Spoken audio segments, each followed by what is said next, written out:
দশম অধ্যায়ে আমরা দেখব সর্বসমতা। সর্বসমতা যদি আমরা বুঝতে চাই তাহলে আমরা দেখি নিচের দুইটি চিত্রে, চিত্র 1 এবং চিত্র 2, এখানে দুইটি আকৃতি দেওয়া আছে যাদের নাম বলা হচ্ছে F1 এবং F2। F1 এবং F2 দেখতে একই রকম, কিন্তু তারা সর্বসম কিনা এইটা বুঝতে হলে আমরা যদি F2কে F1 এর উপরে এনে বসাই এবং যদি তারা পুরাপুরি মিলে যায় তখন কেবলমাত্র বলতে পারবো আমরা F1 সর্বসম F2। যদি পুরাপুরি মিলে যায় তখন আমরা বলতে পারবো F1 সর্বসম F2। F2 এটি হচ্ছে সর্বসম চিহ্ন। একটি সমান সমান চিহ্নের উপরে এই ধরনের চিহ্ন দিয়ে সর্বসম প্রকাশ করা হয়। সেক্ষেত্রে আমরা যদি দেখি ডান পাশে যে দুইটি ছবি আছে তারা পরস্পর সর্বসম কিনা।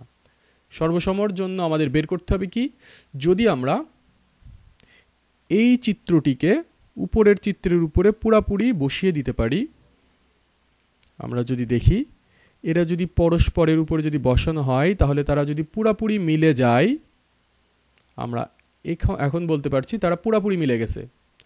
যদি এরকম পুরাপুরি মিলে যায় তখন আমরা বলতে পারবো এই দুইটি চিহ্ন, এই দুইটি আকৃতি পরস্পর সর্বসম।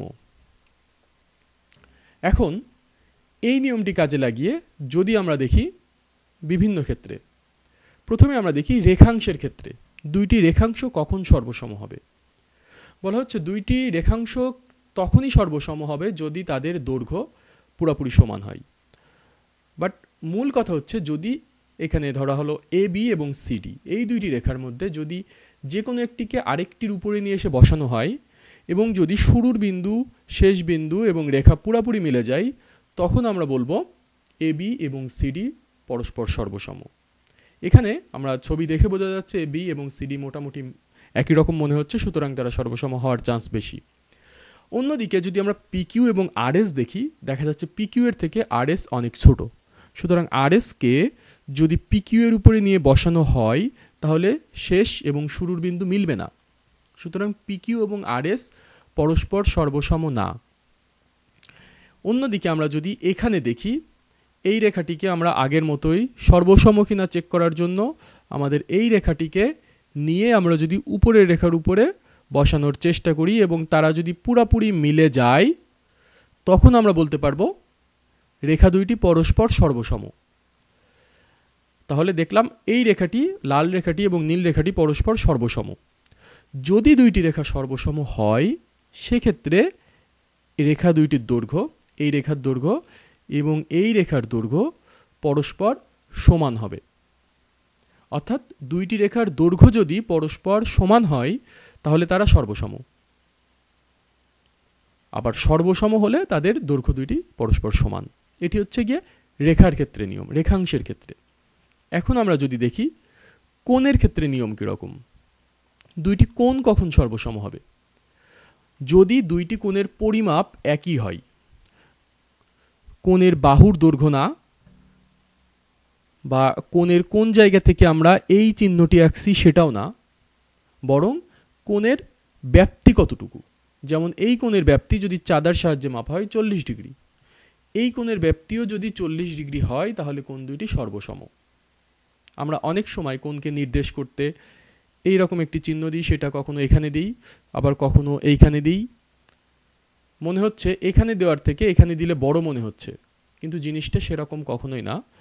মূল বিষয় হচ্ছে কোণটার ব্যাপ্তি কতটুকু, সেটা চাঁদার সাহায্যে মাপতে হবে এবং দেখতে হবে যে দুইটি রেখার মাঝে কতটা আলাদা হয়ে আছে। সেটা আমরা দুইটার ক্ষেত্রে যদি 40 ডিগ্রি হয় সেক্ষেত্রে কোণ দুইটি সর্বসম। আমরা যদি উপরিপাতন পদ্ধতিতে দেখতে চাই কোন কোন কোণগুলো সর্বসম তাহলে একটু দেখা যাক। আমরা যদি প্রথমেই এই কোণটিকে দেখি, আমরা এই কোণটিকে যদি এই কোণের সাথে মেলাবার চেষ্টা করি তাহলে দেখা যাচ্ছে এই দুইটি কোণ পরস্পর সর্বসম না।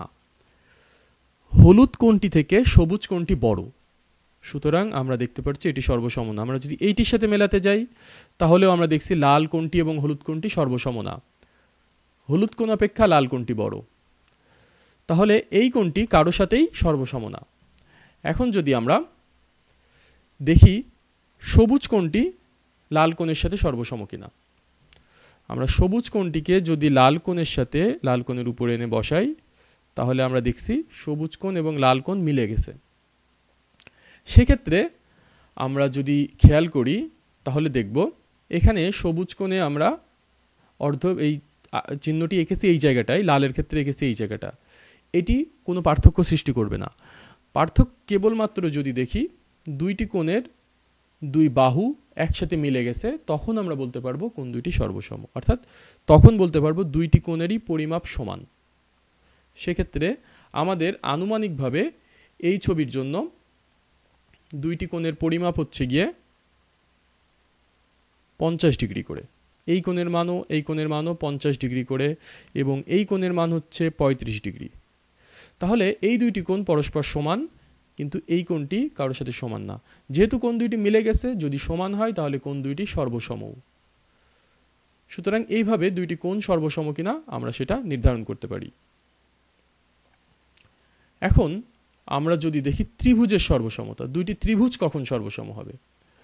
একইভাবে আমরা বলতে পারি দুইটি ত্রিভুজের ক্ষেত্রে যখন একটি ত্রিভুজকে আরেকটি ত্রিভুজের উপরে নিয়ে এসে বসানো হবে, যেমন DEF কে যদি আমরা ABC এর উপরে এনে বসাই এবং যদি তারা পুরাপুরি মিলে যায়, তখন আমরা বলবো ত্রিভুজ দুইটি সর্বসম।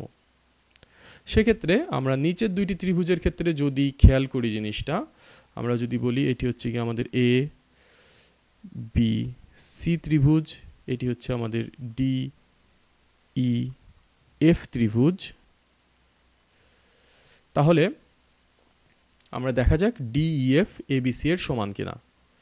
সেক্ষেত্রে আমরা যদি DEF কে নিয়ে ABC এর উপরে বসাই তাহলে দেখছি আমরা DEF এবং ABC পুরোপুরি মিলে গেছে। যদি এরকম হয় তাহলে সেক্ষেত্রে বলতে পারবো ABC এবং DEF পরস্পর সমান। সেক্ষেত্রে আমরা যদি একটু আলাদাভাবে দেখি, যদি সর্বসম হতে হয় তাহলে আমরা বলবো AD এবং AB এবং DE রেখা দুইটি পরস্পর সমান। আমরা দেখতে পাচ্ছি AB এবং DE পুরোপুরি মিলে গেছে। BC এবং EF পুরোপুরি মিলে গেছে। AC এবং DF পুরোপুরি মিলে গেছে। DF এবং AC পুরোপুরি মিলে গেছে। সুতরাং দুইটা ত্রিভুজ সর্বসম হবে তখন AB সমান DE, BC সমান EF, অর্থাৎ প্রত্যেকটি বাহু ওই ত্রিভুজের প্রত্যেকটি বাহুর সাথে সমান হবে। অর্থাৎ আবার যদি দেখি এখানে কোণ A এবং কোণ D পুরোপুরি মিলে গেছে, কোণ B এবং E মিলে গেছে এবং কোণ C এবং F মিলে গেছে, তাহলে দুইটি ত্রিভুজ সর্বসম হবে যদি তাদের তিনটি কোণ এবং তিনটি বাহু অপর ত্রিভুজের তিনটি কোণ এবং তিনটি বাহুর সমান হয়, তখন ত্রিভুজ দুইটি সর্বসম হবে। সুতরাং এভাবে আমরা দেখতে পাচ্ছি ত্রিভুজ, কোণ এবং বাহু কিভাবে কখন সর্বসম হবে, সর্বসম হওয়ার শর্ত কি। তাহলে সর্বশেষে ত্রিভুজের জন্য আমরা বলতে পারছি ত্রিভুজ সর্বসম হবে যদি AB সমান, আমরা সাধারণভাবে যদি লিখতে চাই তাহলে সাধারণভাবে লিখতে চাইলে বাহুগুলা সমান হবে, বাহু সমান হবে এবং কোণ সমান হবে। অর্থাৎ এক ত্রিভুজের বাহুগুলো অন্য ত্রিভুজের বাহুগুলোর সমান হবে, এক ত্রিভুজের কোণগুলা অন্য ত্রিভুজের কোণের সমান হবে। এভাবেই আমরা ত্রিভুজে এবং অন্যান্য বিভিন্ন আকৃতির ক্ষেত্রে সর্বসমতার প্রমাণ করতে পারি।